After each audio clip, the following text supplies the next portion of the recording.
छ होला मान्छेले निको पारेन भने पनि नि यीशुको रगतको सामुन्नेमा जब तपाईँ म जान्छौँ त्यो हृदय दुख्दैन। तपाईँलाई मेरो हृदयको मनपट्टि हुन्छ। तपाईँलाई मेरो हृदयलाई उहाँले भाँचेको र भत्केको हृदयलाई उहाँले जोड्नुहुन्छ। पति पत्नी बिचको सम्बन्धभित्र तपाईँको हृदय टुक्रिएको छ होला, भाँचेको होला। छोराछोरीले भँचाइदियो, टुक्राइदियो। आमा बाउले जुन समय तपाईँलाई आमा बाउको जरुरत थियो तपाईँले त्यति बेला आमा बाउलाई पाउनु भएन। त्यो सम्बन्धभित्र दर्द छ।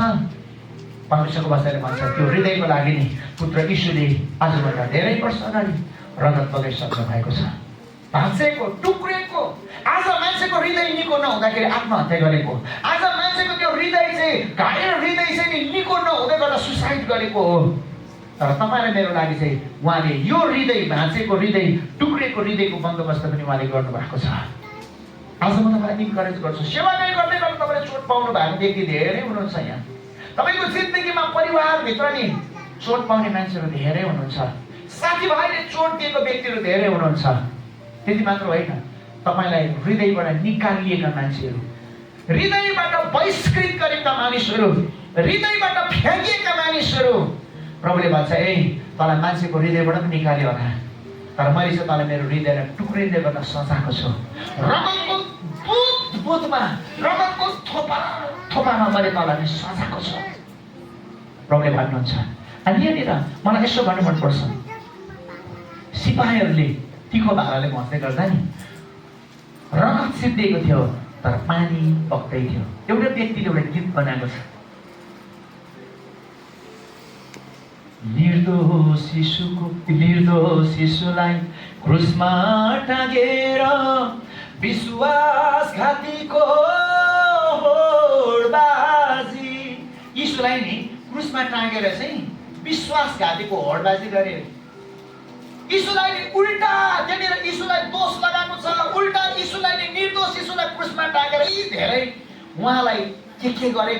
तर त्यहाँ एउटा शब्द छ, ज्योतिको सन्तान भएका मानिसहरू हेर्नुहोस् है, उहाँसँग सङ्गतिको लागि बोलाएका मानिसहरू नि गलत ठाउँमा बसेको छ भने उठ्नै पर्छ, हामी उठ्नुपर्छ। अनि यो व्यक्ति चाहिँ जुरुक्कै उठ्यो बसिराखेको ठाउँबाट। यो एसोसिएट हो, यो बसेको सम्बन्ध सङ्गति उसको सङ्गत हो। आज तपाईँ र मैले हिजोको दिन राम्रो चङ्गाइ र छुटकारा भएको व्यक्ति, हिजोको दिन पवित्र जीवन जिउने व्यक्ति, हिजोको दिन प्रभुले अभिषेकले भरेको व्यक्ति नि तपाईँले मेरो बसाइ आज कहाँ छ हामीले चेक गर्नुपर्छ। यो वचनले चाहिँ नि त्यो अगमवक्ताले भनेको जस्तो आज तपाईँ र मसँग इन्डिभिजुअल बोल्दैछ अनि भन्दैछ। तपाईँले सोध्नु होला यो वचन कसको लागि आउँदैछ। तपाईँले मान्छे सोध्दै हुनुहुन्छ भने प्रभुले भन्नुहुन्छ होइन होइन यो तिमीसँग बोल्दैछ, यो अगमवक्ताले भन्यो, अरू कसैसँग होइन तिमीसँग हो।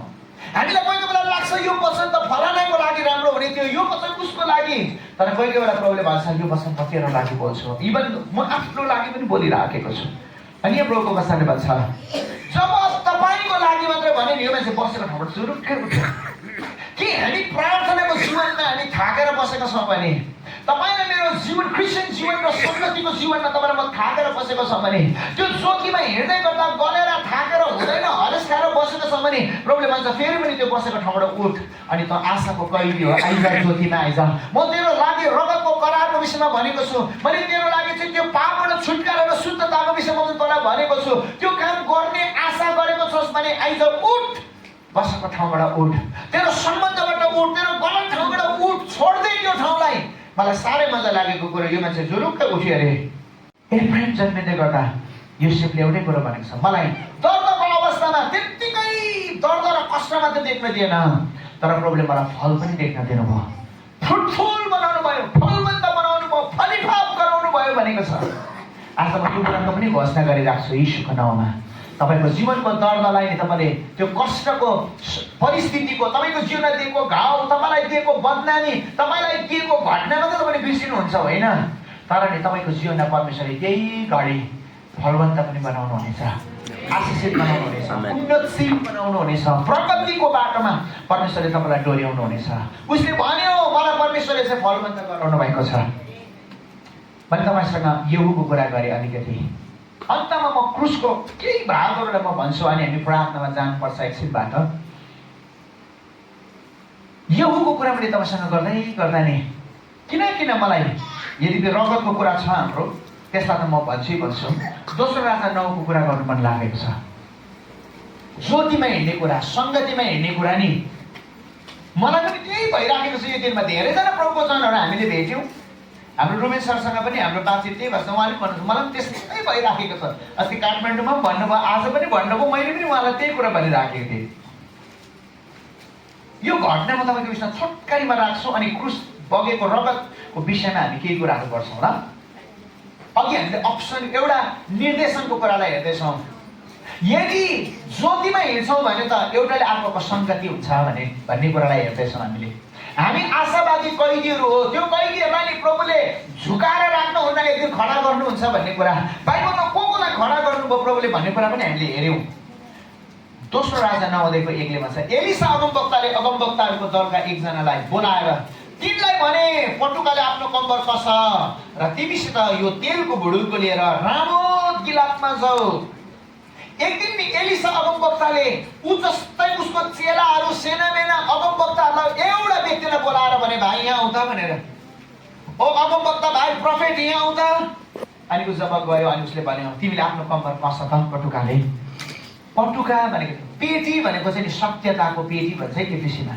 अगमवक्ता रामोत गिलादमा गएछ भनिदिनुहोस् न, हिँडेछ है भनिदिनुहोस् त, हिँडेछ है। हेर्नुहोस् है, यो मान्छे गयो हिँड्यो अनि 5ले त पुग्यो पनि। जब तिनी त्यहाँ आइपुगे तब तिनले सेनाका अधिकृतहरूलाई एकसाथ भेला भएर बसिरहेका भेटाए। कोहरूलाई? सेनाका अधिकृतहरूलाई। एउटालाई मात्रै भनेको छैन, हरू भनेको चाहिँ बहुवचन हो। एकजना मात्रै थिएन रहेछ बस्नेहरू, थुप्रै थिएछ। थुप्रै मान्छेहरू बसिराखेको भेटाएछ। त्यो अगमवक्ताले कम्बर कसेको छ, भुडुलकोमा तेल बोकेको छ अनि परमेश्वरको जन एलिसाले भनेको निर्देशन अनुसार ऊ गयो गयो गयो गयो ठक्कै त्यो घरको छेउमै पुगिसकेपछि उसले भेटायो पनि अनि भन्यो जब तिनी त्यहाँ आइपुगे तिनले सेनाको अधिकृतहरूलाई एकसाथ भेला भएर बसिराखेको थिए, उठिराखेको थिए भने भम राम्रो हुन्थ्यो नि। बसिराखेको जब भेटाए